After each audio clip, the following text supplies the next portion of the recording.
ada alumni. Selamat pagi.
Good morning to everyone. Good morning to all attendees and participants. We will start shortly, just a little bit minutes.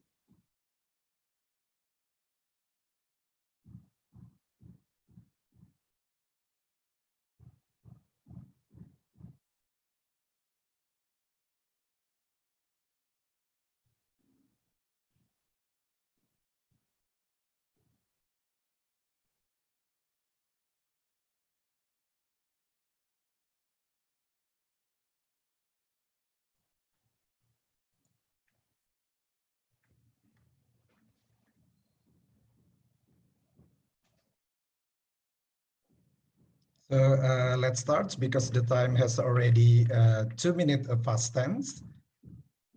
Bismillahirrahmanirrahim. Assalamualaikum warahmatullahi wabarakatuh. Assalamualaikum warahmatullahi wabarakatuh. Waalaikumsalam warahmatullahi wabarakatuh. Thank you to all attendees and participants. We wish you all are always in good health. Welcome to the IPB Talk 46, Establishing Sustainable Business in Africa and Opportunities and Challenge. Good spirit morning. The sun keep on shining. The cloud is hiding. Although COVID is so confusing, don't worry, there always be a blessing. So keep smiling. Informations on Africa will be presenting. Mr. Marvin Luki will be speaking. Therefore, please enjoy and don't overthinking. So without further ado, I would like to introduce Mr. Marvin Luki. He is actually from IPB University. He was studying at the Food Science and Technology. I think he is in the 44th generations, IPB 44 from Food Science and Technology, and graduate and directly study getting the LPDP scholarships in global and agribusiness in Adelaide University in 2015. He was also before moving to Africa. He has before it in Indonesia and directly sent to Africa. Why he choose Africa and why he wants to go to Africa, let's discuss in IPB Talk. And I am Dase Hunaifi. I will be your moderator for today. So without further ado, please welcome Mr. Marvin Luki from Kalbe Parma, Africa and Asia, Australia export specialist. Luki, please, the time is yours. Okay, thank you. Good morning, everyone. Can you actually listen to my voice quite clearly? Yeah, can you listen to my voice? Yes, we can. Okay, yeah, because I don't think whether my internet connection is quite stable at this moment or not. But if you think that there's a problem with the connection, just let me know. So let me try to arrange with another connections. Yeah. Okay. Can you see my screen? Yes, we can. Okay, so first let me turn off my video first. So how do I wait? There you go. Okay, so should I just do a presentations and if you have some questions, is there any other question and answer session or you can pop up your question directly to me? How is it? How's the scene? Maybe we will have the question and answer session later after you finish the presentations. Okay. So yeah. Okay. Good morning, everyone. So let me try to explain about Africa. I understand that I'm not the expert what is mentioned on the posters, but I will try my best to explain what I learned and what I see from African market because I've been handling Africa business within 3.5 years. So hopefully it can answer some of your curiosities and maybe your questions regarding to Africa. So my name is Marvin. This is my phone number and WhatsApp number. Whoever wants to, link with me, so you can reach me out on my LinkedIn or to my email address. So I just want to have a very short history of myself. So I was a graduate from IPB University. I took a Bachelor of Food Science and Technology back in 2007. And then after that, when I graduated, I worked for one of the Japanese company. They call it we call it KAO. And then I handled products like Biore, Attack, that kind of things. And then after that, there was a time when I was stationed in Surabaya and I met one of my professors. Her name is Professor Tin Mutadi, and she asked me whether I'm quite interested in applying a scholarship. Everyone knows it's called LPDP. And then, yeah, because your professor asked you to, and then you don't have any, oh yeah, let's try, why not? Because first of all, I didn't really interested in joining another, like continuing my master's, but yeah, because it was asked by my professor, why don't I try? So I tried, and I first got, when I first applying, so I continuing my master in Australia. I took master's global food and agricultural business, because at some point I still interested in palm oil industries. At that point, I think that I thought that it would be interesting for me to explain to the world regarding to the palm oil industry here from Indonesia, because there's a lot of backlash, a lot of black campaign regarding to the our products for the palm oil. So I think it's a good point for me to represent as an Indonesian to around the world to talk about the palm oil and the benefit, because I'm pro of palm oil, sir. Because my professor is very pro of palm oil, and on her side, so yeah, just continue my study over there to promote the agricultural business or agricultural thing in Indonesia. But I end up working at Kalbe. Yeah, that's a part of journey of myself. So when I graduated in 2017, I applied at some jobs, and one of the company that recruited me is Kalbe Pharma. First year, I was assigned and stationed in Nigeria. So I stayed in Nigeria after staying in Australia. So after staying in Australia for 2 years, which are very advanced countries, and then suddenly it's like upside down, like staying in Nigeria, we call it less developed, or I don't know, yeah, like very still quite lag behind compared to Indonesia itself. Yeah, I stayed in Nigeria for a year, and then another year I was asked to stay in Jakarta, because my responsibility will become bigger. So the management asked me to not only handling Africa, but also Australia, because my background is also Australia study. So yeah, and then the year after that, the management asked me to expand my responsibility to all of the Africa countries, exclude Southern Africa at that point, because South Africa and surrounding countries are the product. We already have the products more than 100 years, so it's kind of a big market for that one. So maybe for the second year, I'm not really senior enough, or there's no experience enough to handle the Southern Africa. So I just handle all of the Africa except the Southern Africa, including Australia, and one of the countries in Asia that I handle is actually Cambodia. And by this year, I handle all of the Africa countries, including South Africa and the surrounding countries like Zimbabwe, Mozambique, Zambia, etc., and also still Australia, and then Cambodia. Plus, by this year, I'm handling Myanmar. But for this opportunity, I will only speak about African. However, if you want to ask about, I don't know, yeah, about Australia or maybe those two Asian countries, yeah, I'm willing to answer those questions as well. And then talking about the background of Africa first, maybe some of you already quite understand about Africa, but some of you not really familiar with Africa.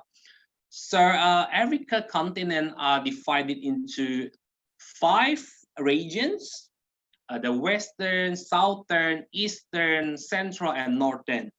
But usually for my company, because I work now at Kalbe Pharma in the Kalbe International Division, Northern Africa, usually we call it as an extended extended Middle East countries, because when you see those people like Egypt, Libya, Algeria, Morocco, they have the similar phrase to the Middle East people, like the Saudi Arabia, Iraq, Iran, something like that. So usually the northern part of Africa, we usually call it as the extended Middle East countries.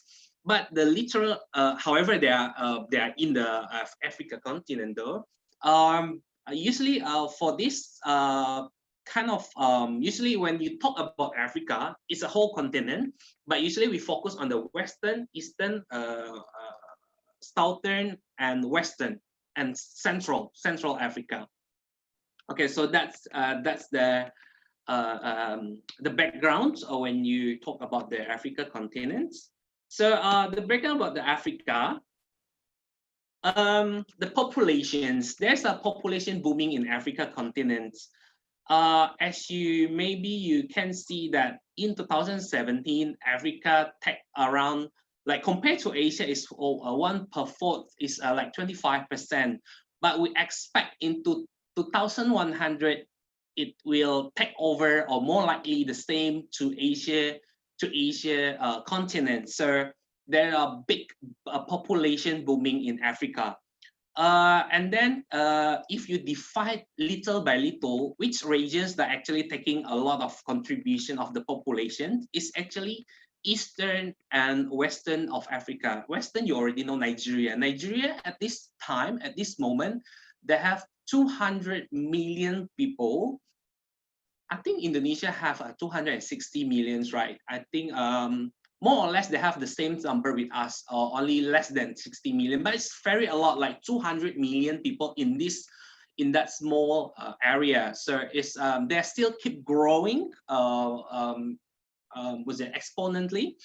And then Eastern Africa, you talk about Tanzania, you talk about Ethiopia. Ethiopia, they have 100 million population time.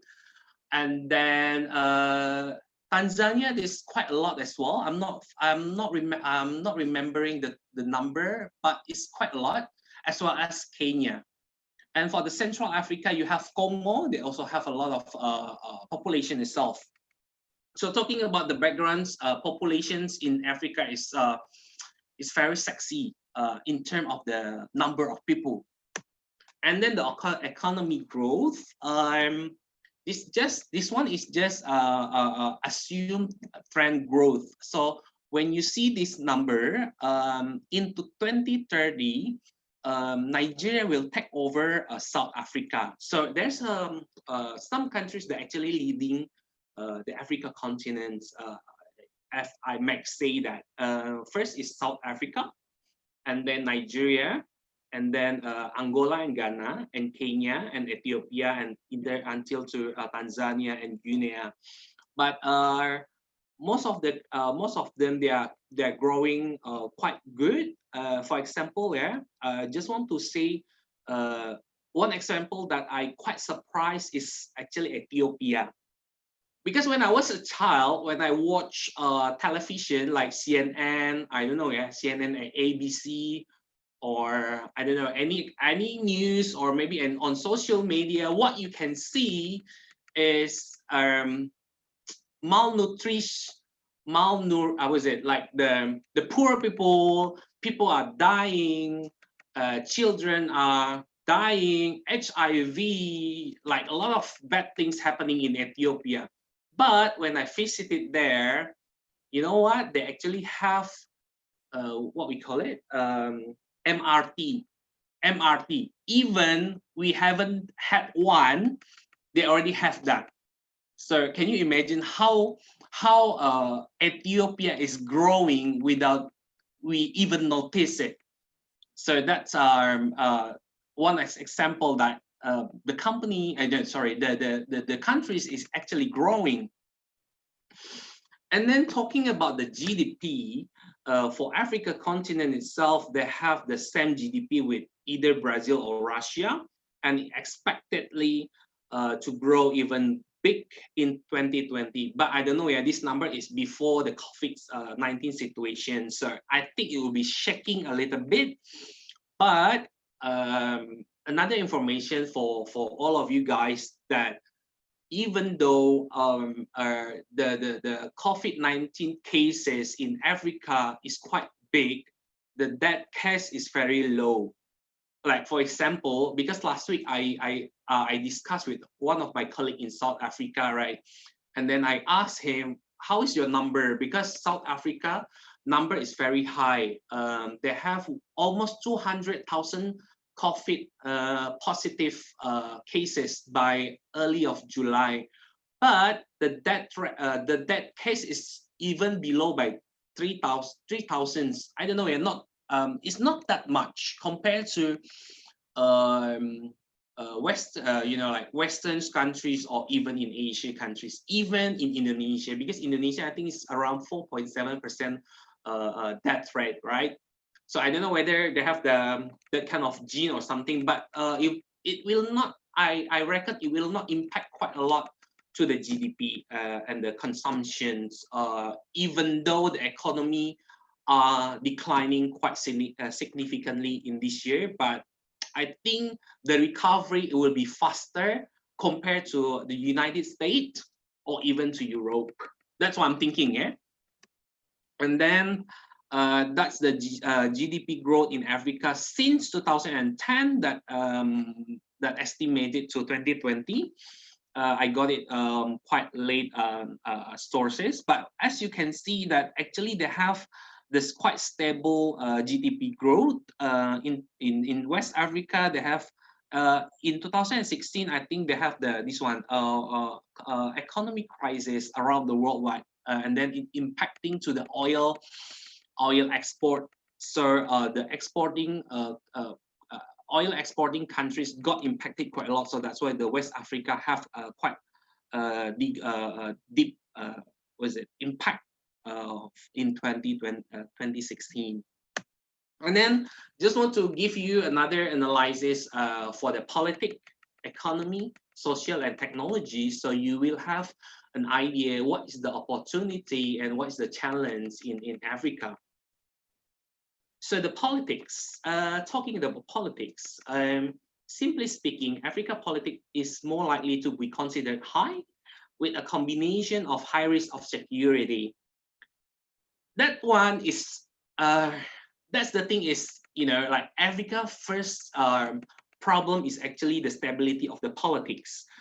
I will explain more about like each country. They are quite stable, but some countries they are, when they have the elections, they always have the dispute, and then the dispute is usually run quite long, even a year. They go back and forth to the judge, like try to object the result, and then it's I think it's quite easy, and it's easily happening in Africa.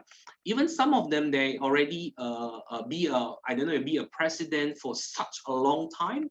I think it's around 20 until 25 years. I think also one of the examples that's quite significant is Zimbabwe. If I'm not mistaken, Zimbabwe's president is more than, I don't know, 20 years. Let me double check with that one. But things that I want to explain is the politics is easy to be a red issue in Africa. As you can see this map, the stable countries in terms of the politics is only some countries: Namibia, Botswana, Angola, Zambia in the central part, and then the western part only Benin, Senegal, and Ghana. More of that, besides that, they are quite not stable in terms of the politics. Oh, and also Mauritius. Mauritius is also very stable in terms of the politics. And then corruption is also a huge problem in Africa. as you can see, all of them is quite red. So you can say that the corruption index is very high. I mean, like, it's very bad. But some of the countries is actually good, because when I did remember when I launched my product in Ghana, so I tried to analyze the PEST as my background to launch the product, so we can have the marketing plan properly. And then I see Ghana actually have a better number corruption index compared to Indonesia. That's the very important, I mean, like, it's very interesting point that you understand that you might only know that, oh, Africa countries are actually lag behind, they are not good, blah, blah, blah, blah, blah, blah. But some of them, they're actually really good. When I visited Ghana, I think I visited there 5 times or 6 times already. I'm quite amazed with them because they are they know how to behave, how to drive. Even us, when, you know, like during the traffic jam, you know, people have no patient enough to wait for the and queuing properly. But in Ghana, they're actually queuing very good. They're more likely like Singaporeans. Can you imagine like how good they are until you are there and you see by yourself?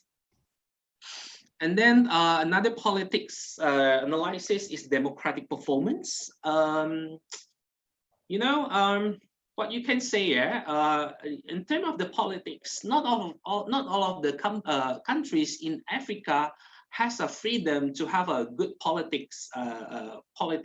You know, I think more of them, they are quite still apa namanya, what's it called, dictatorship.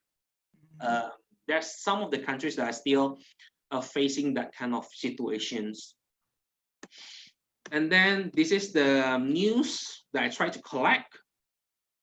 Election dispute, politic dispute in Zimbabwe, Sierra Leone struggles, and then South Sudan ethnic conflict, and then Madagascar political crisis, Ethiopia another crisis, politic crisis, Algeria another politic. And I think this one is very viral last year, when Sudan's the military governments were dilengsarkan by the people.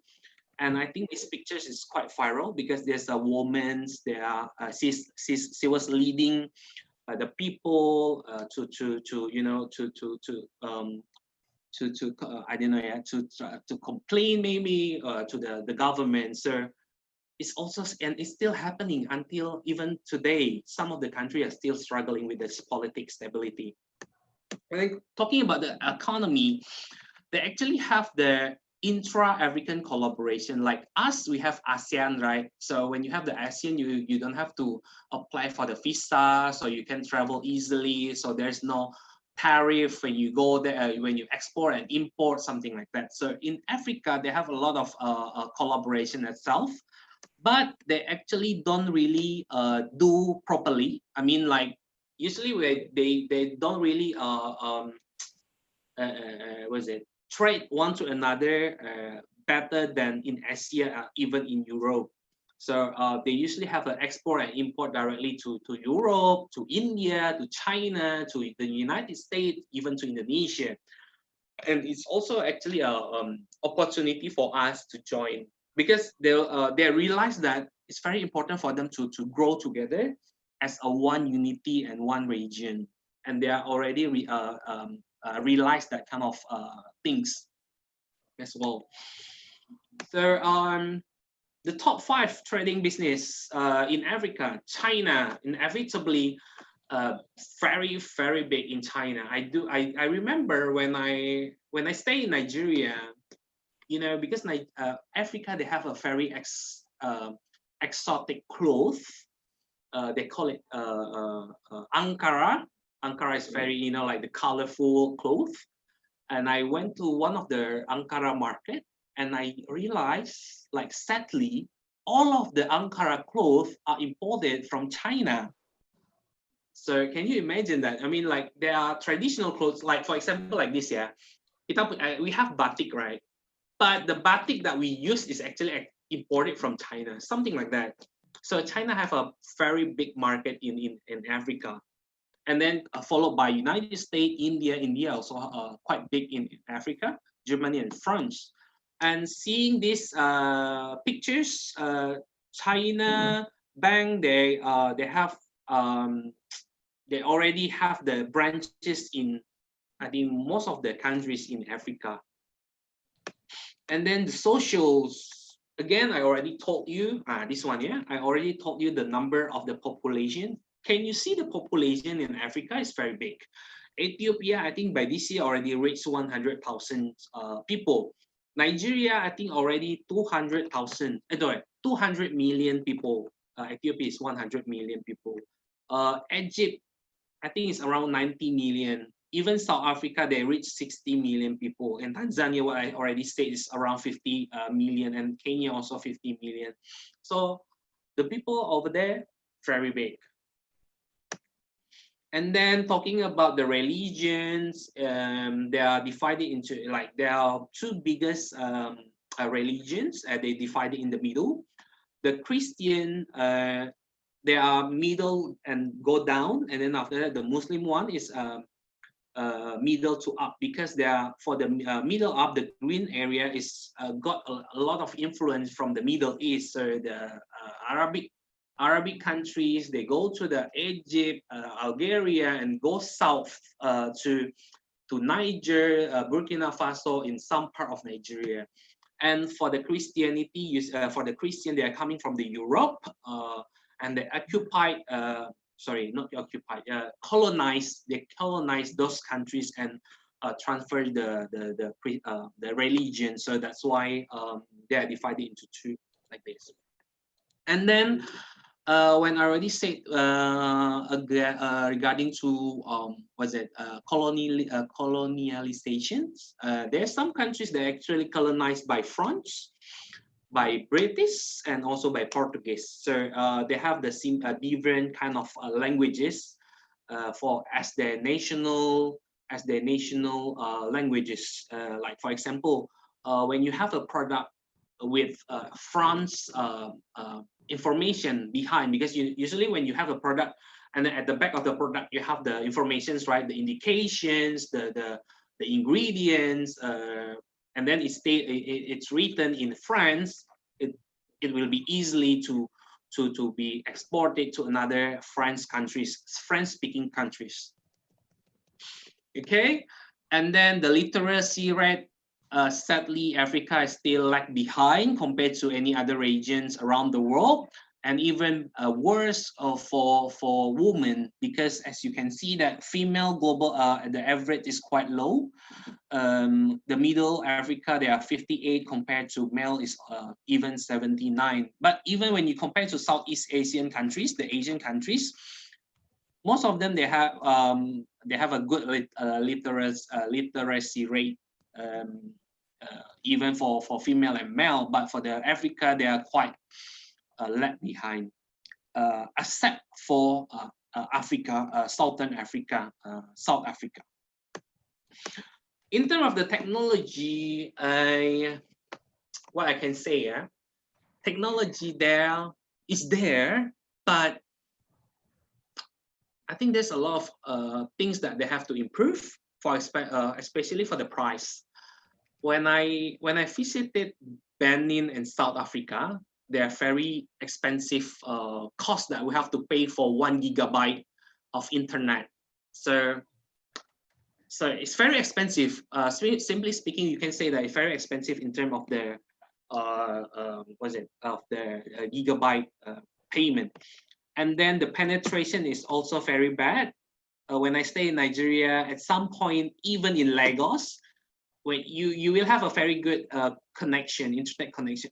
But when you walk like another 10 meters, suddenly your internet is gone. So it's not stable. So I don't know how to fix that one yet. But that's also the barriers and the challenges, the challenge in Africa in terms of the technology. Okay, and then the electricity. That's a very good point as well. One highlight is actually Nigeria. Maybe everyone's already know that. Maybe some of them already know, yeah. Nigeria is one of the biggest oil exporter, not as big as the Middle East countries, like for example, Saudi Arabia or Iran or Iraq. But Nigeria is quite big. Even I think, yeah, if I'm not mistaken, I don't know whether it's as big as Indonesia or even bigger than Indonesia, but they are exporter of crude oil. But when you talk about the electricity, they're still struggling. So every day they will have the mati lampu, what we call it mati lampu, yeah. Yeah, dia mati lampu for some 2 until 3 hours, like every day. So it's a challenge. Even though you are the exporter of crude oil, but you cannot manage, they're still struggling with the electricity. So it's also a barrier and also a challenge for Africa. So to conclude what this challenge, there are top three challenges for business in Africa. First is the poor governance, and then the corruptions, and then the insecurity. I know there's a lot of challenges happening in Africa. The health system.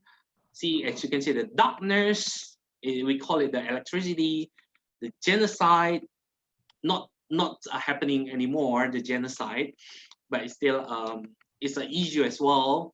Inequality for men and women, the disease, the malnutrition, guns. Guns is also an issue in South Africa.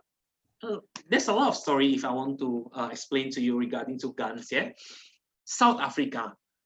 You already know that South Africa may be in terms of their advertisement, you might say that, oh, South Africa is very good. Yeah, you can go to Cape Town. There's a good beaches over there, and you go to hills easily in one spot. Very nice. Cape Town is very nice. But when you dig in deeper, you might understand that they're able to hold a gun. So, and these situations when the economy is not stable and you have no choice to survive, to have a staple food, what you can do is you rob. And then how you rob is with gun. So that's a challenge. I mean, gun is also when I visited South Africa, it's interesting at the moment. But when you go down, when you go to the slum area, it's not as interesting as it used to. I mean, like what I think before. So it's also a challenge. But the big three that I think is the challenge for us to have a business in Africa is actually the poor governance, corruption, and insecurity. So the poor governance, yeah, as you can see that the freedoms. You can see that many Africans are struggling with the democratic governance, what I already explained to you. The corruptions, very corrupt. Some of them are even better than Indonesia though, but most of them, they are still struggling with the corruptions and the insecurity. You see the dot over there is actually I don't know, yeah, maybe the insecurity, the conflict spot, hotspot in Africa. Hello, it's a little bit lost, the connection. I remember when I lost you. Okay. Okay, now it's okay again. Thank you. Now it's okay.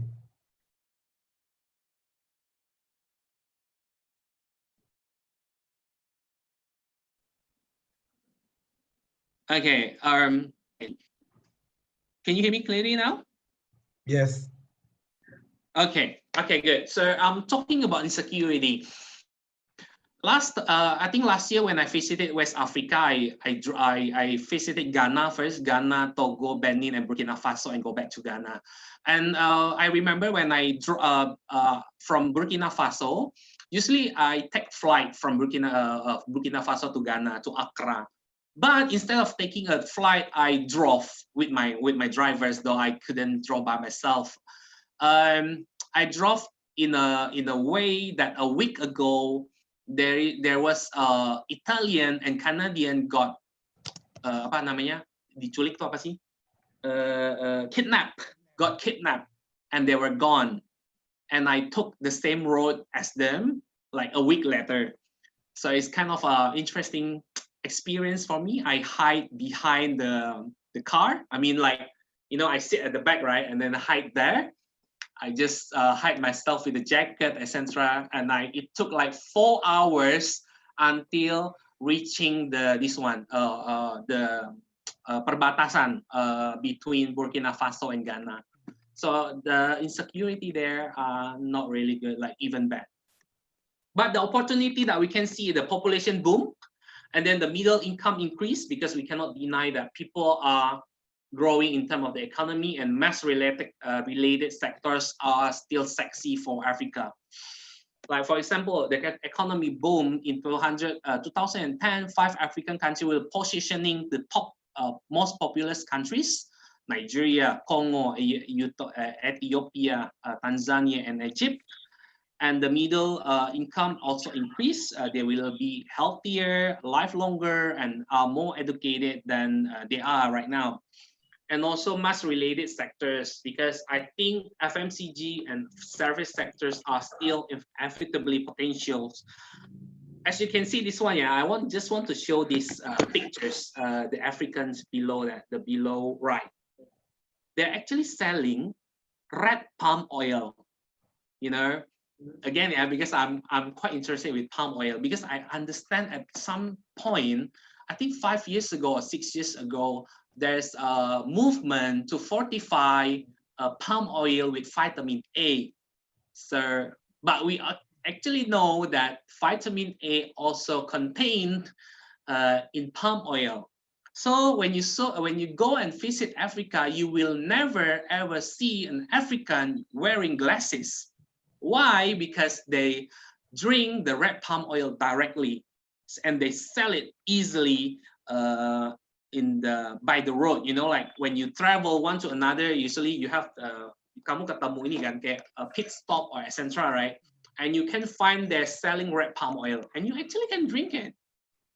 And it tastes bad, but it impact good. You never seen African wearing glasses. Even when you go to, I don't know ya, di sini kan kayak banyak tuh, you never see them wearing glasses. Why? Because they have a background of drinking red palm oil, and it's the FMCG markets, right? So just want to have another quick showcase of the Indonesian companies in Africa. This one, when I joined the Indonesia Africa Forum in Nigeria like 4 years ago with the trade minister, waktu ini ya, Menteri Perdagangan Pak Jokowi di periode pertama ya, and then they're the 4 biggest companies in Africa, which are Indofood, Kalbe, Sinarmas, and Wilmar. Indofood, you already know, they have Indomie everywhere. I will show to you some of their what they are doing in Africa. And then we all Kalbe, the company that I work with. Sinarmas, I think they are quite good. I'm not really sure ya, but I think they are quite good with this paper, kertas. Karena setahu saya mereka cukup kuat kertas di sana. Wilmar, palm oil. Okay, Indofood. There are Indomie everywhere. This, as you can see, the pictures, the Indomie from Africa compared to Indonesians, Indomie are very significantly different. The size, as you can see, that hungry main size is very big though. I think yeah, for me, it's for 3 people, but they can eat by themselves. Like for 1 person, But Indomie Indomie kita kan kecil banget, mereka tuh besar sekali. And they have a lot of good marketing activities over there. They brand the walls, and they have the introductions to the market, and they social media are very good as well. They become the major sponsorship for some of the program on the televisions, and they have this one apa namanya iklan. So I took from the YouTube, so let me just show to you, and I want you to analyze what is happening in Indomie Nigeria. Hold a sec. This one, okay, this one. Share. Okay. Already, I don't know whether you can see. Not yet, yeah. Wait, hold a sec. What? There you go.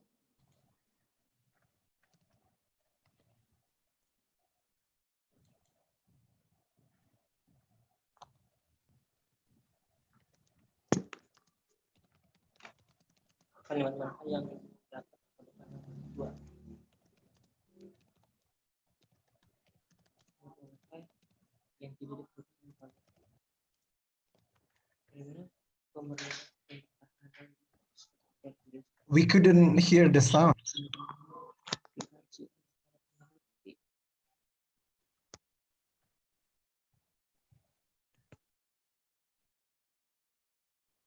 Could you activate again the share computer sound?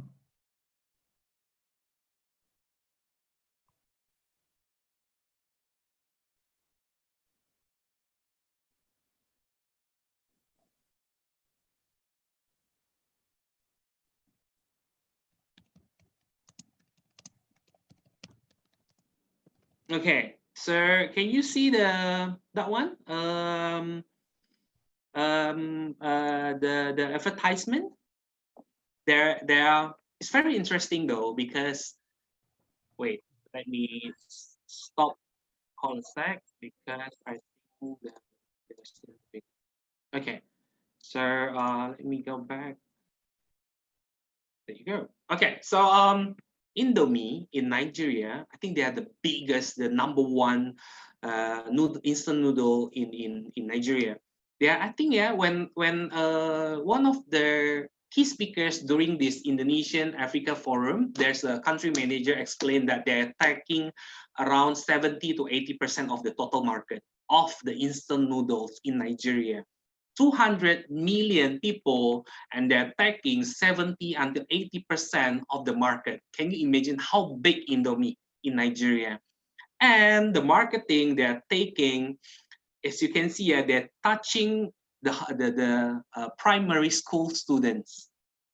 I don't know whether they have done it in Indonesia or not. I'm trying to recall, but I think the youngest that they do is actually people who are in the university, right? Kamu ngekos, kamu mau makan, tapi kamu susah, kamu makan pop mie.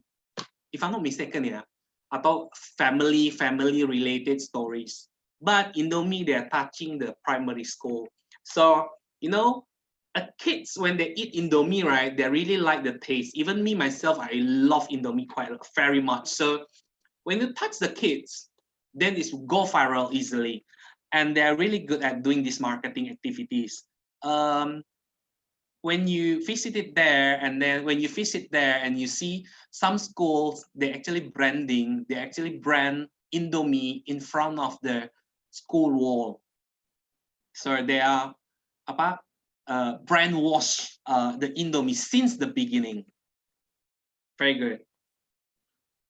Next, let me hold a sec. Stop share first. Tadi sampai mana? Share. Ini sampai.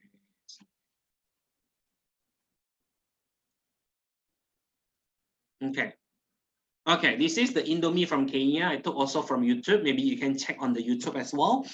And this is Indomie from Ghana. Dexa Medica. They have Bosca and Steam. Maybe some of you already know Steam, right? These pictures are from my colleague in Nigeria. Thanks for one of my colleagues because they usually take the pictures of their medicine product in Nigeria as our marketing activity in the field. So Bosca is very good in Nigeria as well, and they introducing Stimuno. At some extent, what I know that they are very well accepted by Nigerians. So they have a lot of marketing activities in Nigeria. Tempo, they have Sudrex. In Indonesia, we call it Bodrex. Okay, Sudrex, very big. I think the number one, yeah, for the analgesic, for the pain, headache, and pain reliever. Number one, they are competing each other, Sudrex and Bosca. So they are number one and number two in terms of the value, market size.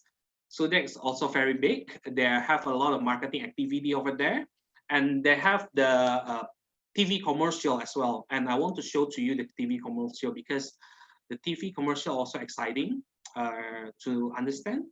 Let me check. There you go. I got it from the Facebook, yeah, from their Facebook. And watch. Okay, now we can hear. Okay. Let me start from beginning. Yeah?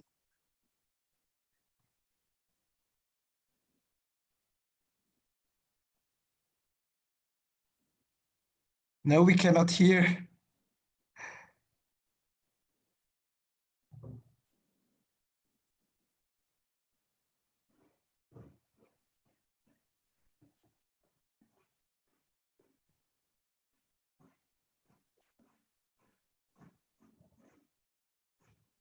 Okay, that's Sudrex. So let me stop share again, and then I'll go back to my presentations.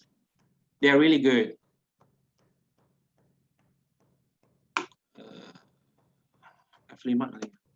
Okay, and then Copycode. Copycode, they're also good. Copycode from Mayora, right? If I'm not mistaken, yeah, I forget. Yes. Saya takut salah company nih. Copycode, they're very good in France, Francophone countries.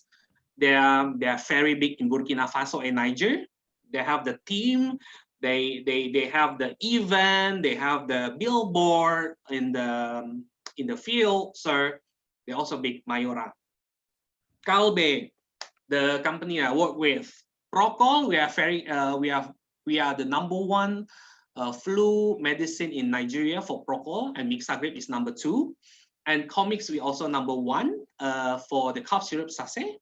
And these are the marketing activity that we are doing. I think the last 2 years we have the TV commercial that we did for Comics. That pictures that we are doing the shooting. And I don't know whether you know this kid, Emanuela and Mark Angel, the comedian from Nigeria. So they are our brand ambassador for Comics. So if you want to see our TV commercial.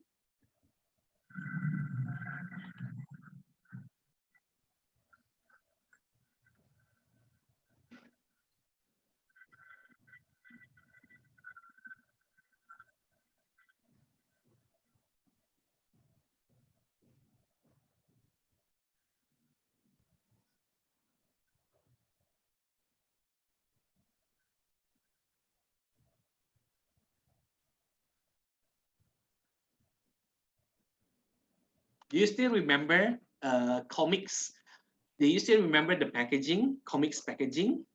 They're actually the old version of Comics, right? Because when you go to the pharmacy, you go to Guardians, you see the new version of Comics. But this version is 30 years ago Comics packaging, and they're still very strong in Nigeria. And also we have Woods. Maybe some I believe that all of you know Woods. So Woods is also a Calbe brand. We did the launching in Ghana 2 years ago. And then it was me with the team, with my business partner team, and we did some sampling, and then we introducing the products to the Ghanaians. And then woods in South Africa. So we also have we are competing with figs to be #1 and #2 in South Africa. And we also have some marketing activity over there. This one is the captain, what we call it, captain. We call it captain category because we took the planogram. And as you can see, the woods that we have in South Africa is not the same like what we have in Indonesia, because woods is actually acquired by Kalbe like 20 years ago from Australia company. So it's actually the brands already exists for more than 100 years, and then already they have been establishing the business in South Africa and a lot of countries, including like Malaysia, Singapore, and any other countries. So we're still using the old packaging because it's very strong. So we try to manage the packaging because that's what they understand. Woods, the packaging is like that. And we have the lozenges as well. When we have the sampling in the market, so that was me with the team. And during the COVID situation, we also have the CSR and giving to the vulnerable community, and we give the mask and we give the product as well. Because some of the symptoms, they're actually coughing, right? So we hope that woods can help them to heal some of the symptoms for especially coughing. And then this one is one of our advertisement in South Africa.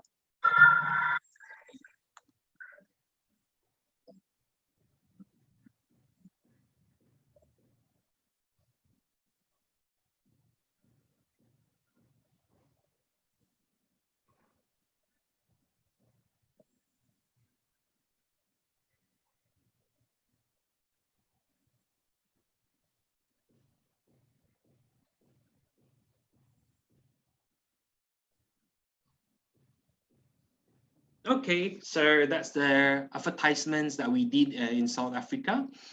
And last but not the least, thank you very much for all of the attention. I think that's all of the presentation that I already did. So if you have some question, I will return back to the moderators. So I'm gonna answer some of the questions from you guys. Thank you. Wow. Thank you very much. Please give applause to Mr. Marvin Luki. Very interesting story, very interesting presentations, very enlightening informations about Africa. I'm sure I have so many questions as well. So I would like to open now 3 questions first. There are the first who raised hands. I forget the name. Would you mind to raise the hand again? I think Stephen Sanjaya is raising the hand. Okay, you may open your video and also sound, unmute first, and then you may ask directly to the speaker, to our speaker.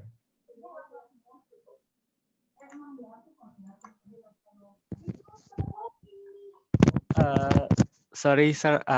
I tadi terpencet. Maaf. Would you like to ask? Anyway, for example. Not yet. Not yet. Chat. Okay, sorry. Any other?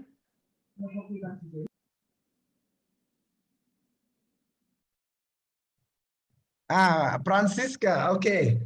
You may open your microphone and okay, video. Kedengeran ya, Pak? Okay. Halo Pak Dase. Thank you very much for the presentation, Kak Marvin. I want to ask, actually this is quite simple question. So how you manage to encourage yourself to working in Africa? Because maybe apa ya, kayak misalnya nih kita mau kerja atau mau internship in Africa, sometimes it's really hard to ask for permission, for example, like for our parents or anything like that. Karena kan pasti kayak jangan ke Afrika lah, di sana ada Ebola misalnya, atau ya gitu yang kayak permasalahan tadi dijabarkan seperti apa. So yeah, thank you. Okay, simple questions, but yeah, it's very nice. Okay, the first thing that I think that maybe Africa is something that I have to visit is when I continue my study in Australia, because I took the agribusiness, right? So it diverse myself. I mean, I experienced the diversity during my master's. So there's a lot of some of my friends that are actually Africans. Some of them they are from Kenya. Some of them they are from Cameroon, Nigeria, Ghana.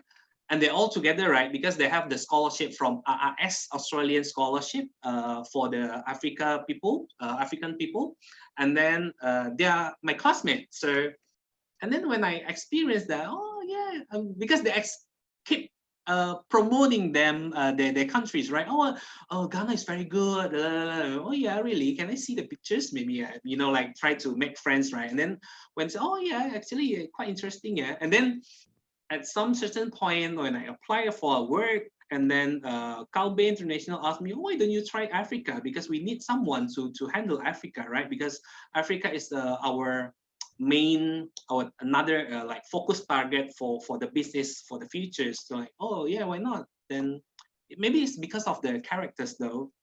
Yeah, nggak tahu ya, mungkin adventurous. Kita harus punya karakter yang adventurous sih untuk bisa ke sana. Tapi it's not, I believe it's not for everyone. The security is very bad. Then the characters of the African people are not like in the like Asian people, because honestly speaking ya, kalau kita kan for Asian ya, for Indonesia, kita kan have a lot of tribes, right? From orang Timur, orang Barat, orang Jawa, dan mereka kan punya tipe cara yang the way that they talk are quite different, but we can accept. Kamu misalnya kalau mau ngomong sama orang Madura atau ngomong sama orang Jawa, orang Batak, memang beda. Tapi for Africans ya, they are very straightforward. Jadi very straightforward. They are very strong when they talk, when they interact with us, is very strong. Jadi kalau kamu nggak kuat mental, pasti kamu udah kalah aura dulu dari awal gitu. Jadi it's not for everyone, but when you can overcome Africa, I think you can overcome the world, I think. Wow. So interesting with this question while waiting for the other participant to raise hands questions, because now you're married and have a daughter, isn't it? Yeah. Yes, you have one daughter. And when, for example, after COVID, you have to go back to Africa, would your family allow you to go back to Africa? Or now, because you are married, before it you are single, and then now married, so the situation are different now with a new father now. And what will you do then when, for example, Kalbe said, now the COVID is over and you have to go to Africa, what will you do?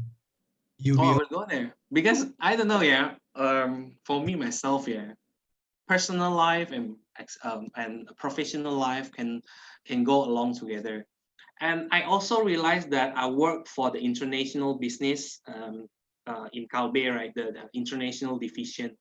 If I cannot go overseas, meaning I couldn't work for international division anymore. It's undeniable, sir. When the COVID, but the good things during this COVID situation is part of the situations, yeah, because in the early of this year, I already visited South Africa, and I thought that I will go again during this winter, because usually our business is picking up during the winter in May, June, and July in South Africa. So I thought that I will visit there again and go to surrounding countries like Zambia, Zimbabwe, and Madagascar. But because of this COVID situation, I just stay in Jakarta and just seeing my daughter growing up. So yeah, I think when the COVID, I don't know, like decreasing and people are allowed to all go overseas again, I definitely will go. That's how I fulfill myself though. And I would like, I don't know, perhaps also the participant would like to know how big is actually the business, for example, for the pharmacies there or the food there. Before answering my question, there are someone who raised hand.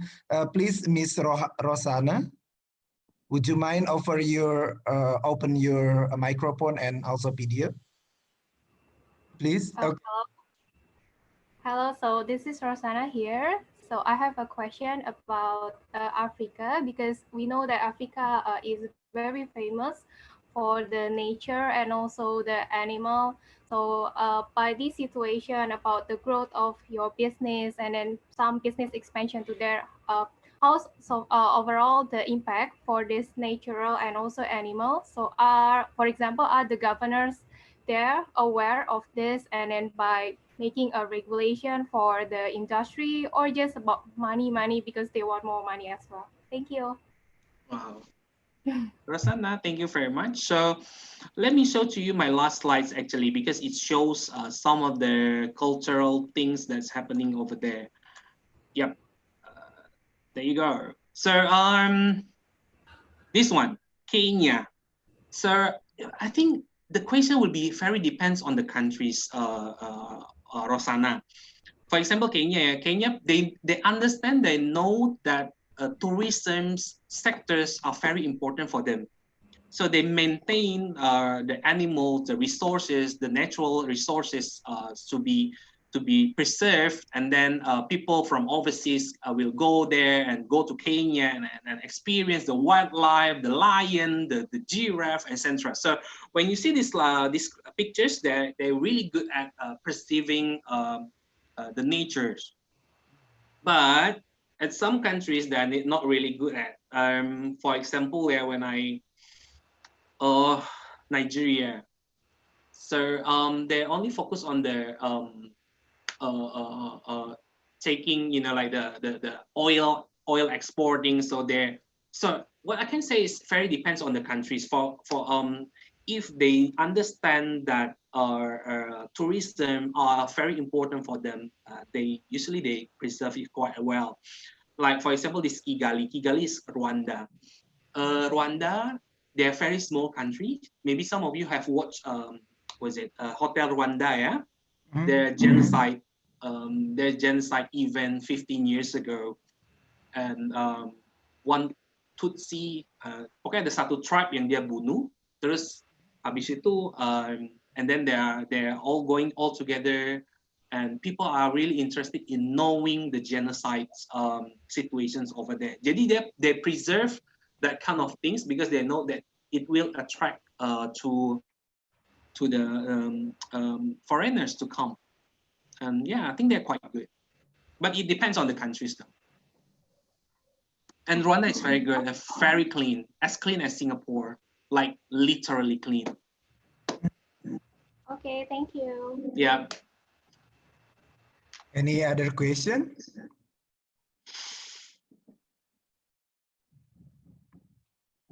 So back again to the questions that how big is actually the volume? Is there any, for example, manufacturer size for Kalbe there, or exported from Indonesia directly to Africa? Okay, for Kalbe, we have manufacturers in Nigeria. We have a joint venture with the business partner. We call it OKL, Orange Kalbe Limited. Mm-hmm. Also, for South Africa, we have the toll manufacturing in South Africa. But beside Kalbe, I know that Indomie has more than one factories. Factories there. Yeah, I think they have four factories. If I'm not mistaken, yeah, let me double check again. They have the noodles, they have the apa sih bumbu-bumbu itu loh. Dia tuh juga ada pabrik buat bumbu. Terus dia ada pabrik tepung. Yeah, they have some of the manufacturers, especially for Indomie. Indomie are very good. Like they are very big in Africa. Wings, Wings mereka punya produk masuk juga. Kalau kita kan namanya mie sedap. Kalau di sana namanya Supreme. Kayaknya waktu saya baru ke sana itu Supreme baru masuk. But I'm not really sure whether they already build a factories over there, but they're competing with Star. That's very interesting things that I want to share to you guys. Because we always worried that whenever the import product coming in, we are collapsing, like kita selalu kayak khawatir bahwa produk luar selalu masuk nih, padahal kita sebagai company Indonesia juga kita juga perang nih di negara lain nih, maksudnya market lain tuh sebagai medan perangnya kita. Can you imagine ya, Sudrex punyanya Tempo bertarung sama Bosca punyanya Dexa, tapi mereka berperang di marketnya Nigeria. Mereka berperang nomor 1, nomor 2, nomor 1, nomor 2. Indomie mereka nomor 1 di Nigeria, berperang sama Wings yang punya Supreme, tapi kalau di Indonesia tuh mie sedap. Mereka berperang di situ. Jadi maksudnya kita tuh tidak kalah loh. Maksudnya we are not bad as what we thought. Kita perang, medan perang kita di mana aja. Maksudnya selama ada tanah, ada orang di situ kita perang. Maksudnya what I can tell to you guys is not we have to be proud of Indonesians. Kita juga punya visi untuk jadi pemain besar dunia, even though like for example karena I work with the pharmaceutical industries, right? I know Panadol, GSK is very big company. I want to be like them. Mereka mungkin Panadol sudah masuk di lebih dari 100 negara. Saya juga nggak jelek-jelek banget loh, Kalbe sudah di 30 negara. Kita juga terus expand. Jadi maksudnya adalah mungkin kita nggak pernah tahu ya bahwa sebenarnya kita tuh we are not that bad. I mean, before I work with Kalbe International, what I also think is, begitu banyak multinational company ya di Indonesia ya, tapi kita nggak pernah tahu bahwa sebenarnya kita juga ada perusahaan Indonesia yang kita berjuang untuk menjadi multinational company as well. Okay. And there are someone who works also, perhaps who works also in the nutraceutical company. Mas Mujahid, silakan. Please to open the microphone and also a video to ask the questions to Mr. Marvin. Halo, Mas Mujahid. Hello, can you hear my voice? Yes, okay, please. Ya, halo Pak Dase, apa kabar Pak? Halo Pak, Mas Marvin, salam kenal. Halo, salam kenal. Basically, what I'm working is quietly same like Mas Marvin, but different company, and also travel couple times to Nigeria and South Africa, seeing the market there. So basically, what I would like to question is, I believe Africa is a very big market, and then but a lot of banyak banget nih, gitu. So first, what we have to do to get through market Africa. Set up factory is quite price need a lot of investment, but we want to start like direct import for Indonesia. But first, what we have to do, like we have to find a good partner, and how about the registration, how about the marketing, how about the price, like that is the information is quite hard to get. So maybe as Marvin can share to us how to get through the Africa market. Okay, how I get through with the African market? Thank you for Mas siapa namanya?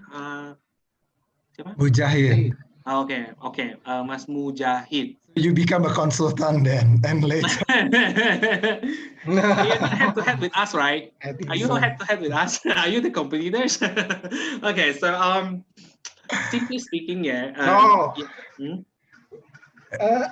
Ethical mostly, directly with the pharmacy, but mostly nutraceutical like holistic care and something. That's the pro. Oh, holistic care. Holistic care itu bukan vitamin C, bukan sih? Oh, holistic care benar ya? Betul. Iya, betul. Tapi enggak not the cough and cold category. So Yeah, it's very interesting questions. Yeah, the challenge when you want to find the new business partners is actually you want to see the capitals. Karena sebenarnya yang paling the most important thing is they have the capitals. Yang itu paling tricky buat saya. Selama saya go through some of the countries that trying to open up the business, karena gini, Afrika itu kan bukan Afrika continent itu bukan satu region yang easy to get. Dan mereka tuh punya instability of economy and etc. Jadi kalau when you check the business partner, usually yeah, for me myself, I will check whether they have money or not. That's the most important thing. Because if they don't have money and then we send, there's no point to have a discussions regarding to the business because yeah, I want to, I don't know yeah, oh yeah, can I get PT 90 days or 30 days payment kind of things, and then suddenly they cannot pay. Then it's become our responsibility as well to understand that they have the capital, and then they have the power as well. I mean, not the power yet. They have the system is over there. So that's the challenge sih. Biasanya saya paling challenge saya adalah mereka punya uang apa enggak sih? Mereka mampu bayar apa enggak sih? Karena kan kita nggak mungkin jual hanya satu truk dari Jakarta. Ya misalnya saya jual ke Guinea atau jual ke Burkina Faso atau saya jual ke Senegal. Saya nggak mungkin jual satu truk. Saya satu truk itu maybe cuma 100 juta. Mungkin 100 juta orang akan bisa bayar. Tapi pada saat kita kan jual kan pada saat ke Afrika pasti satu kontainer kan. Satu kontainer 40 feet atau 20 feet minimal. Itu kan kurang lebih hampir 1 M. Jadi kamu harus make sure that they have the capital sih. Gitu. Untuk masa regulasi, regulasi itu is one of interesting point as well. Tapi biasanya pada saat kamu sudah punya business partner yang cukup, yang tepat, dia akan menjadi representatif kita untuk meregistrasikan produk. Gitu. Biasanya sih saya begitu. Kalau dari Kalbe sih seperti itu. Oke. Thank you, Mas Marvin. Probably next in next occasion can also direct us to you ya. Ya. Yep, oke. Tapi mencari capital, orang yang punya capital itu juga cukup tricky sih. Makanya biasanya saya kalau ke market, saya duduk aja di pasar seharian gitu. Saya liatin ada sales obatnya. Kan kalau misalnya sales obat lagi nawarin, ya saya datang aja. Kamu kerja sama siapa gitu kan? Oh boleh nggak saya ketemu sama bosmu? Jadi kan berantet atau kamu ya, itulah biasanya begitu banyak cara sih to find the business partner. Iya. Tanya ITPC juga. Ini orang rekomennya gimana sih sebenarnya? Ya. ITPC juga bisa jadi salah satu cara kok. Mbak Sylvia. Oke. Halo, Marvin. Pak Marvin. Oke, thank you. Ya. Okay, allow me to ask in Indonesian language. It's okay. Ya, saya ngelihat Afrika ini kayaknya market yang mau digarap semua orang. Yang saya penasaran itu, mereka punya nggak sih source yang hampir kita nggak bisa beat, misalnya agriculture. Kopi mereka, kita juga Indonesia punya kopi, kita mau ekspor kopi, ternyata kopi di sana tuh udah unbeatable gitu loh. Menurut perspektifnya Pak Marvin, ada nggak setelah menggarap Afrika 3,5 tahun ini, ada barang-barang yang gua rasa agak susah nih bakalan dibeat di sana. Kalau obat-obatan kan kayaknya memang mereka sudah fight di kesehatan itu banyak banget. Kalau di agriculture tuh gimana? Agriculture, wah ini sih I'm not the expert to answer ya, tapi based on my experience, kopi, karena gini kan, itu tergantung sih, karena biasanya kalau kopi itu orang yang mengkonsumsi kopi itu biasanya adalah negara-negara yang dikolonize oleh French. Jadi kalau orang negara yang pernah dijajah sama negara Prancis, biasanya mereka punya market kopi yang cukup gede. Itu yang saya tahu sih, karena mereka punya budaya minum kopi. Kalau kamu mau cari teh, biasanya negara-negara yang dikolonize oleh British. Jadi it very depends on the history of the countries. Jadi kalau kamu mau ekspor kopi, mungkin sarannya adalah kamu cari ke negara-negara Francophone countries. Karena mereka punya budaya minum kopi. Tapi kalau kamu mau ke teh, berarti kamu mungkin cari negara-negara yang dijajah oleh Inggris. Tapi untuk yang dijajah oleh Portugis atau Spanyol sih saya nggak begitu tahu ya. Cuman kalau opportunity agricultural business itu gede banget. Walaupun kopi terbaik yang saya tahu itu adalah dari Ethiopia. Saya pernah tuh ke salah satu coffee shop di Ethiopia, dan itu memang kalau dibandingkan ya, saya sih bukan pecinta penggila kopi, tapi waktu saya merasakan kopi dari Ethiopia itu ya memang enak banget gitu. Tapi dia punya range-nya itu selalu nembak ke negara-negara Eropa. Misalnya dia nembaknya ke Amerika, ke negara Eropa. Dan itulah kelemahan negara-negara Afrika. Mereka tidak ada kolaborasi di antar negara satu region sendiri. Kalau kita kan ASEAN kan kita kejar sesama ASEAN kan. Pokoknya kita fokus dulu ke ASEAN, baru kita ke expand yang lebih besar. Tapi kalau negara Afrika biasanya pada saat mereka tahu mereka kuat di mana, mereka langsung tembaknya ke Eropa, mereka tembaknya ke US. Jadi itu juga opportunity sih untuk bisa nembak. Bahkan kalau kamu kan sebenarnya kalau Ethiopia is a neighboring country with Kenya, right? Even they are neighboring, they don't really trade to each other. Jadi kalau kamu mau trade kopi ke Kenya, itu masih possible. Itu yang saya tahu sih, karena memang secara internal mereka untuk kolaborasi itu tidak sekuat seperti ASEAN atau seperti APEC atau OPEC gitu-gitu.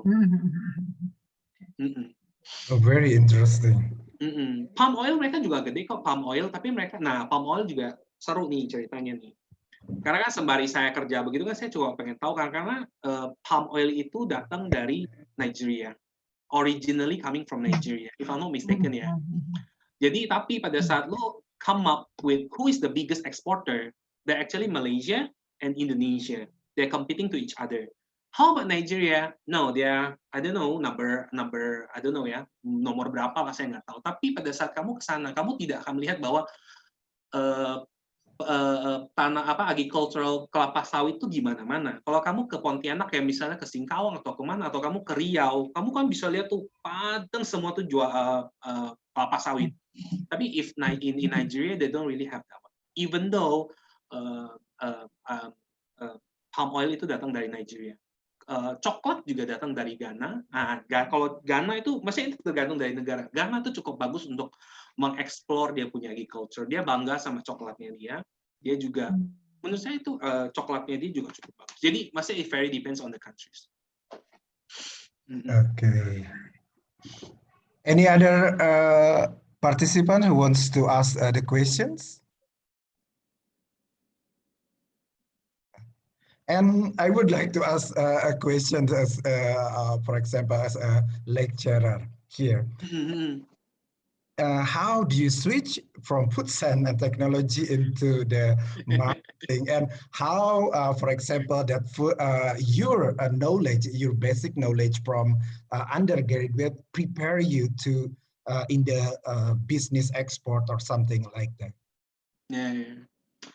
I try not to answer this question, but okay, but it's okay. Saya sebenarnya during my experience ya, during my bachelor, kan kita kan banyak, there's a lot of laboratory experiencing kind of things, right?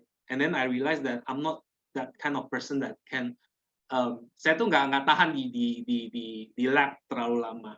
And then mungkin saya orangnya harus banyak ketemu sama orang. Terus akhirnya, tapi saya tertarik sama kelapa sawit gitu kan. Jadi awalnya saya pikir saya mau jadi scientist of kelapa sawit deh gitu. Tapi ya mungkin ya namanya juga kita baru lulus sekolah ya, baru lulus kuliah, ketemu siapa kerjaan duluan yang di mana ya lo terima aja daripada jadi pengangguran kan.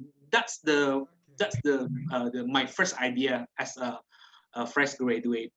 Jadi jadi pokoknya company mana yang dapat ya udah lu masuk dulu. Tapi maksudnya my heart and my mind is still the agricultures. Jadi pada saat saya continuing the masters, I'm still taking the agricultural related sectors. Jadi saya masuk ke bisnis kali ya, agricultural business, karena mungkin saya mau promote kelapa sawit nih Indonesia seperti apa.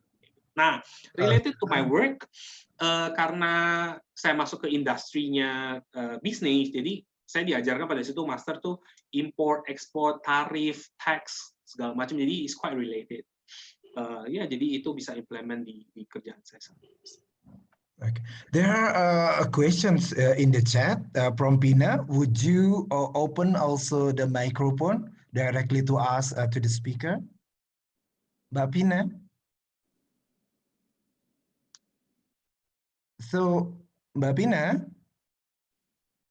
Or the question is, I would like to ask a question. I'm curious about the business competition with local companies. It means from the Africa direct. Is it hard to compete with local company in Africa? What's your strategies to win the market in Africa? Please share your stories. That's the question from Mbak Pina. For my perspective, right? Because when I already joined Calbe, Procol and Mixagrip have been existing more than 20 years in Nigeria. So yeah, so it's quite long stories behind that. So, but it's already household brand. Jadi pada saat I already handle this brand, okay, but jadi it's not that hard to touch the market or expand the market because everyone already know Procol and Mixagrip. Because ya mereka menganggap bahwa Mixagrip and Procol, terutama Procol, itu adalah brand yang mereka punya gitu. Sama seperti Decolgen. Orang-orang mengira Decolgen itu adalah produk Indonesia, tapi sebenarnya Decolgen adalah produk dari Unilab. Unilab itu adalah company dari Filipina.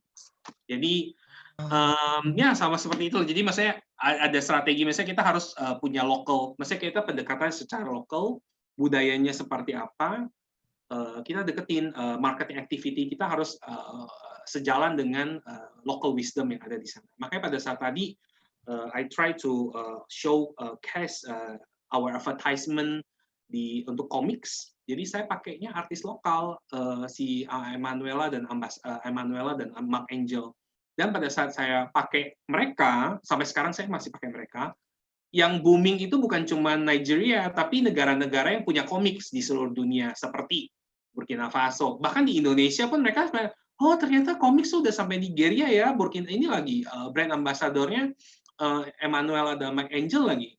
Ternyata ini ya, maksudnya, jadi kita harus ke local wisdom sih. Kalau strategi untuk win the market ya, kita touch their local wisdom. Tadi kayak salah satu contohnya si Indomie. Indomie juga menurut saya itu sangat pintar. Pendekatan marketingnya itu dia karena namanya anak-anak ya, maksudnya pada saat lu pendekatannya untuk anak-anak, berarti kan itu lebih masif gitu loh. Jadi mereka memperkenalkan Indomie dari anak-anak dulu, baru ke orang tua. Jadi ya itulah, maksudnya itu tergantung bagaimana local wisdomnya di arah satu. Gitu. So targeting to local wisdom, but I'm still curious how you approach them. For example, because of I'm sorry, it's a little bit racist. The color difference when you approach, for example, to try to communicate with the Africans, how you overcome that barrier. Sorry, can you ask again, Pak? When you want to start the communications with Africans, because Africans see you directly, you are from overseas, you are not from the local, and how you overcome that barrier? Oh, you have a big heart, and you have keberanian sih. Lebih ke gini, dealing with, because I'm dealing with Africa countries, I'm dealing with Australia, I'm dealing with some Asian countries, right? Pendekatannya itu completely very different one to another. When you talk and when you negotiate a business with Australians, you have to have another approach. Have to have a very professional approach because Australia kan mereka lebih advance, jadi mereka mau ngomongin masalah data, bagaimana pendekatannya dan segala macam. Bicara dengan orang Asia, mereka lebih nunduk gitu loh, maksudnya lebih segan gitu kan. Jadi pendekatannya akan lebih ke situ. Tapi pada saat kamu ngomong sama when you have a business with orang-orang Afrika, ya kamu harus punya mental yang kuat sih. Itu aja dulu. Pokoknya mental kamu kuat, kamu akan bisa negosiasi cukup bergennya tuh cukup bisa balance sama mereka. Itu sih overcome. Karena biasanya oibo, misalnya oibo tuh kayak kita bule gitu kan. Kayak mereka nggak pernah lihat orang kulit putih ya. Apalagi kalau misalnya saya ke daerah yang daerah-daerah dekat Boko Haram itu, kan kalau Nigeria itu kan dia gede, tapi yang safe-nya itu kan di daerah tengah ke selatan, Abuja sampai ke selatan Lagos itu kan safe, tapi ke Abuja ke atas kayak Kano, Gombe itu kan daerah-daerah Boko Haram. Jadi sebenarnya tidak banyak orang kulit putih berani ke sana. Cuman karena Kalbe sudah sangat kuat di situ dan kita punya cabang di sana, jadi kan mau tidak mau kita harus kunjungi daerah situ, mau itu dia punya Boko Haram, nggak punya Boko Haram gitu ya, pokoknya kita harus datangi, kita harus tahu marketnya seperti apa. Pada saat kita ke daerah utara, and then suddenly you will see a lot of people like running to you, right? Because when you, kayak gambar di poster itu atau yang gambar terakhir itu anak-anak, mereka lihat kulit putih gitu, oibo, take picture oibo. Ya kayak kita lah, misalnya kita ada orang bule ke kampung mana gitu, terus semua orang pengen foto sama si bule itu, dia sama persis gitu. Ya itu sih, jadi pokoknya ya walaupun kamu oibo ataupun kamu bule, ya kamu harus punya mental kuat sih untuk bergain sama mereka. Karena kalau kamu kayak, kita kan orang Asia lebih cenderung kayak diem, iya, nerimo. Lawannya kita yang ngomongnya kenceng gitu kan, kayak keras gitu. Kalau kita mental kita kayak kita cuman kita maju dengan kondisi like Asian type, then I don't know whether we can survive or not. Gitu sih. Okay, so that's the trick. So we have to prepare our mental even before opening the market in Africa. There are questions. What about labor there? Is there any child labor in Africa? Oh, child labor. Mana ya? Okay, child labor. Wow. I'm not the one that can answer these questions because it's very. All of my answers is on my perspective, yeah. So it's a disclaimer. So if whether I have a wrong answer or not, but child labor. Usually ya di sana sih banyak pengemis ya. Itu categorize as child labor nggak ya? Tapi memang banyak pengemis anak-anak dan because their literacy rate-nya kan sangat kecil. Jadi ya mereka dari kecil sudah bekerja. Cuman untuk Kalbe kita tidak pernah memperkerjakan anak di bawah umur 18 tahun. And usually when we want to recruit SPG, sales promotion girl, we have to make sure that they have the high school certificates. Itu sih kalau dari kita. Cuman kalau kayak saya nggak tahu ya, kalau pabrik sepatu atau pabrik apa. Masih ada acara di sana? Saya nggak begitu. Sana lagi ya. Gitu. So any other questions from the attendees and participants? Bapak, there's a question. There's a question from the YouTube live streaming. So maybe I'll just the YouTube. Yeah, the question is about what's the utilizations, how far is utilizations of palm oil or palm oil derived products in the pharmacy? How is what? How far is the utilizations of palm oil? Oh, yeah. How to what extent the derived palm oil, right? Okay. Right. Yes. Thank you, Pak. They're very basic. What I can tell is very, very basic. In Indonesia, yeah, palm oil can be used for soap, cosmetics, margarine, etc., etc. But in Africa, especially in West Africa, usually they use the palm oil only for cooking. But the cooking itself is not the one that we usually get from a supermarket like Hypermart or Transmart. Because when you see it's very clean, kita kayaknya bersih, transparan, jadi kayak di bleaching udah 5-6 kali kali ya. Jadi udah seperti itu, tapi kalau di sana merah, red, very dark, mungkin ada getahnya di dalam tuh masih dikumpulin. Jadi sangat manual. Itu sih buat saya is very interesting to understand. Mereka tuh sangat best. Jadi kalau kita kan mungkin ada kayak capsule encapsulated ya, kayak kapsul yang ada minyak sawit di dalamnya, ada vitamin A, beta karoten, apa segala macam kan. Tapi kalau di sana ya mereka cuma satu dirigen, terus ada minyak sawit merah yang mereka perah sendiri, masukin ke dirigen, udah mereka konsum, mereka masak pakai itu. Jadi semua makanannya tuh merah sekali. Jadi misalnya kalau kamu pergi ke restoran lokal di situ dan kamu pesan makanan lokal, more likely you will see that gila ini merah banget. Ini nih kayaknya rendang, tapi rendang versi yang benar-benar merah. Jadi kita awalnya takut nanya kolesterol tinggi nggak ya, apa segala macam nggak ya. Tapi sebenarnya itu merah bukan karena gimana ya, karena mereka pakai red palm oil. Itu mereka memang masak, mereka this is how they cook. They use the red palm oil, they cook with that, and it makes all of the food become red. Even it's scary, but it's nice. I cannot say it's good, but ya itu rasanya cukup aneh sih. Cuman maksudnya buat mereka can accept very well. Ya, selain itu paling soap kali ya. Mereka karena market yang besar di sana itu bukan soap liquid, tapi masih yang bar. Jadi the bar soap are still quite big, and I think they use the palm oil too as a derived product. I think there are some of your friends. Would you like to comment? The participant who just came in, do you know him? No. Ah, okay. Hello. Hello. Hello, Pat. Hello. Would you like to ask a questions to the speaker? Not now. I will comment maybe when we are ending. Yeah. Ah, okay. Yeah, because so I'm following. Yeah. To an end. Hello.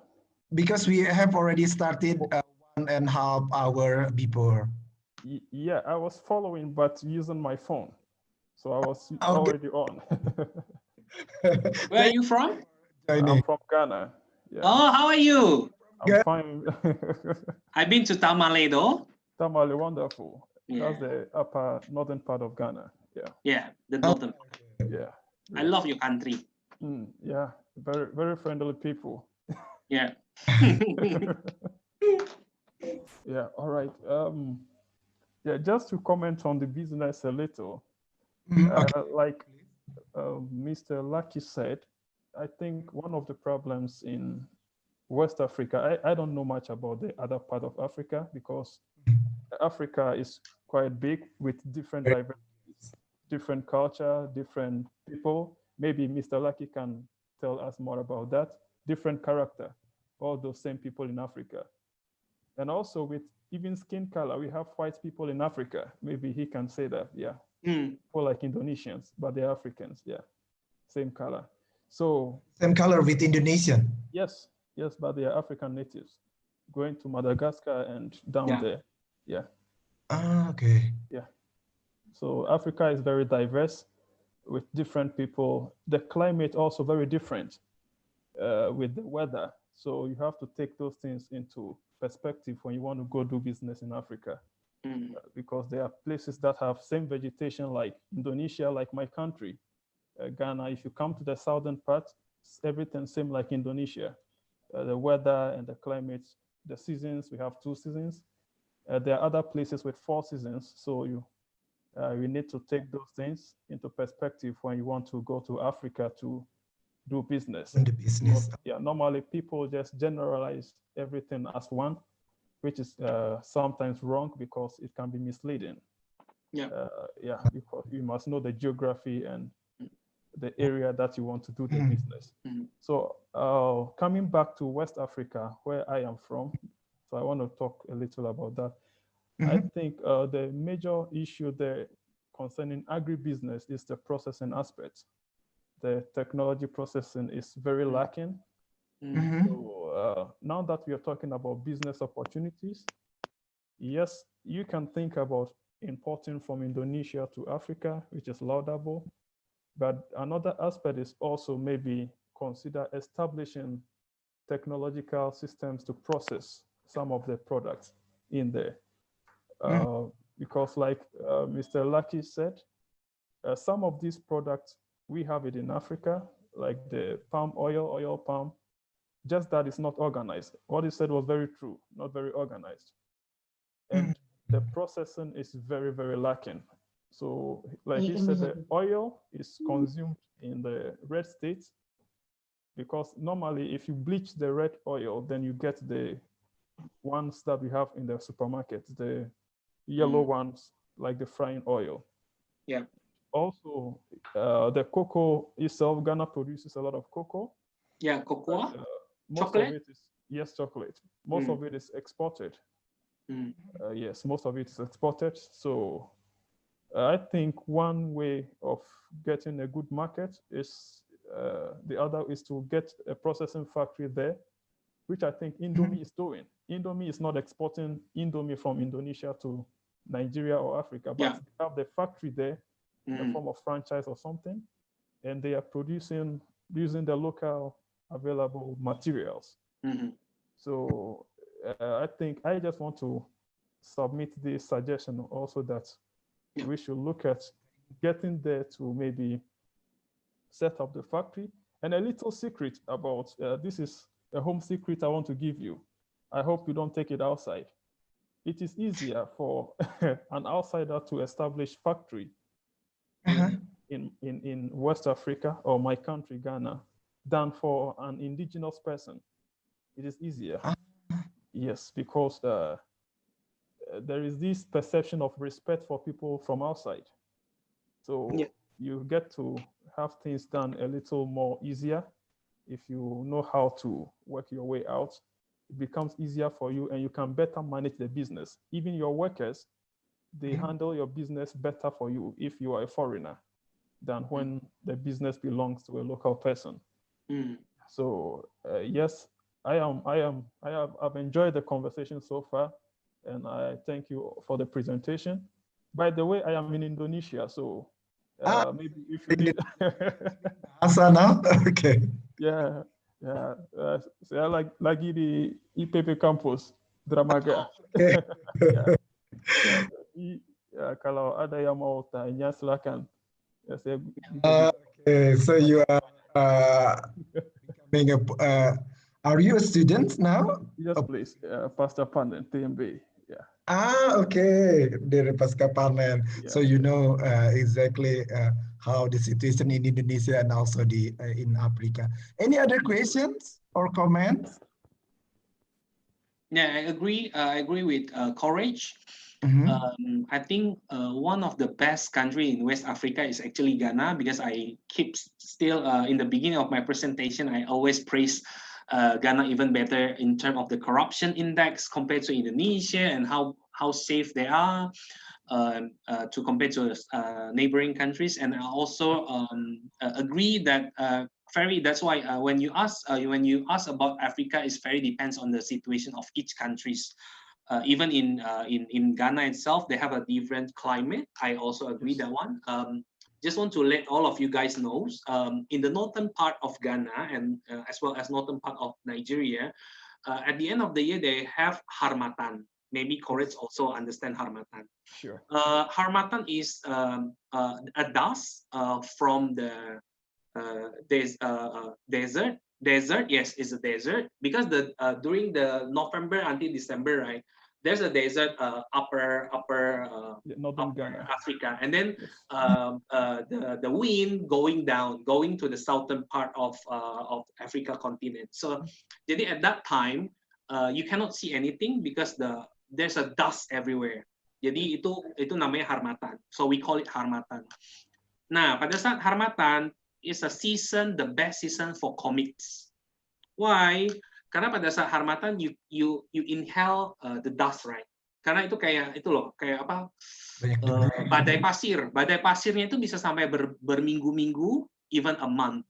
Jadi pada saat you inhale the dust, jadi kan you feeling itchy dan feeling batuk, dry cough karena ada dust gitu. Jadi disitulah comics itu kuat. Jadi mereka consume karena mereka feeling relaxed dan they can stop the itchiness as well as the dry cough because of the dust. Jadi it's very depends on the climate as well. And I agree with Courage that they need more technology, because I already explained that they have a very traditional technology. Even when they produce the palm oil, mungkin mereka peras pakai tangan kali ya. I'm not really sure, but it's very traditional. But healthy also because of beta carotene inside, yeah. You can ask Courage. Courage, do you ever seen Africa wearing glasses or not? Because I've never seen one. Oh, okay. Great. Yes, a quick answer to that. Okay, Ghana doesn't wear the glasses, yeah. The one in Ghana. Yeah. It's very rare. Yes, you don't. Yeah, see very people with rare. glasses. Yeah. Because of that beta carotene inside the Yes. Yes. Yeah, because what they consume every day. Yeah. Every day. Yeah. Yeah. Red. Yeah, they cook it. They cook with the red palm oil. So maybe they don't really realize what's the effect for the red palm oil, right? But you see African, they no one even wear glasses. They wear glasses for the fashions only. Okay. Any other questions before wrapping this interesting webinar about Africans? They are very informative, very enlightened. Even for me myself, never been in African, and so eager after the presentation, want to see how Africa look like. Any other questions?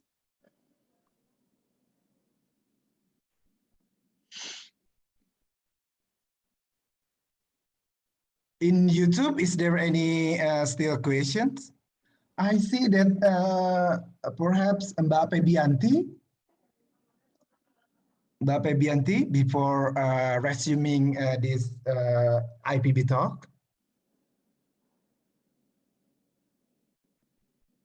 Okay, because of, I think everyone has already got very informative information about Africa, how to open the business in Africa and how to start and what is the opportunity, what are the challenges in Africa that have to overcome before opening the business there, how to do an export, to find the partner. We have already covered by Mr. Marvin. It's very informative and we thankful for that.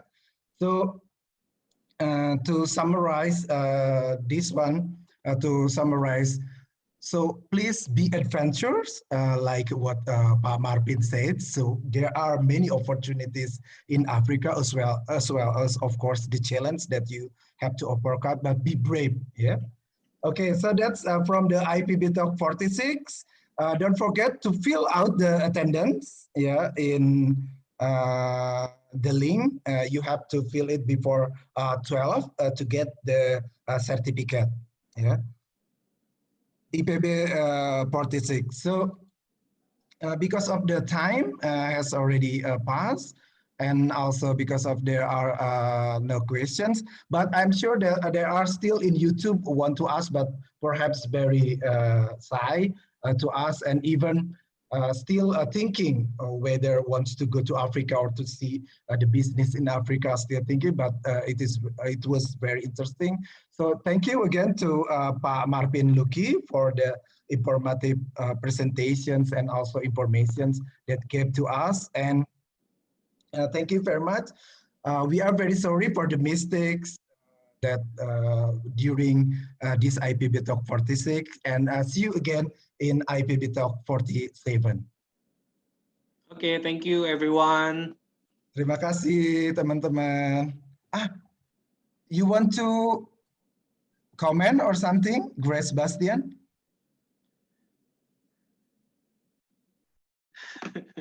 Hello? Nothing. Eh? So okay. Yeah, thank you everyone. Thank you. Bye-bye. Terima kasih Pak Marvin. Ya, terima kasih. It's such an honor to help ya. Terima kasih Pak Marvin. Ya.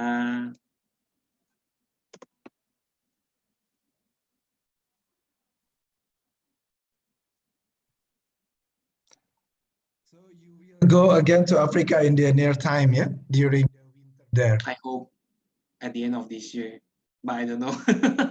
This COVID situation drive me crazy. So what about the business during the COVID there? The business crashing down, but it's picking up again. Yeah, because the economy is slowing down quite significantly. Also, but I think yeah, recessive everywhere. Okay. Okay, bye everyone. Thank you very much for your time. So hopefully we'll help. I will sign off. Bye. Terima kasih banyak. Ya, terima kasih, Pak. Hello. Yeah. Yeah. Just a final one. So If anyone also wants some additional information about Africa or doing business, I can also help. It's a free consultation. Yeah. Okay, you may write your email perhaps here, so perhaps someone will need information. All right, so my email, let me put on the chat. So now you are in Bogor, yeah? Yes, please, in Dramaga to be specific. Okay, in Dermaga, yeah, not in the city. Okay. Yes, not in the city. So Okay, so I will leave now. Is that okay? Yeah. Terima kasih Pak Marvin. Ya, terima kasih Pak Dase, terima kasih semuanya. Okay.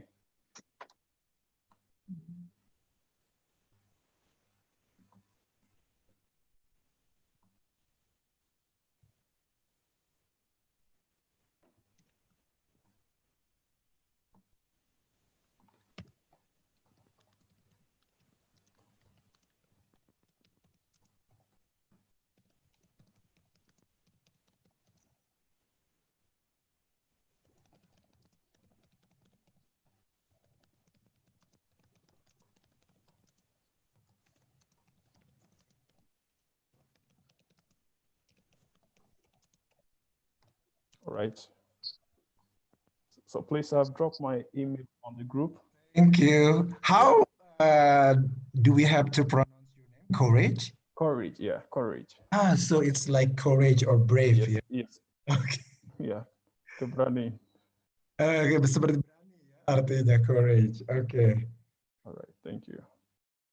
Thank you for your comments and also joining this IPB Talk 46. All right. There will be another 47 IPB Talk from Latin America later. Great. We will inform to you as well. All right. All right. Thank you very much.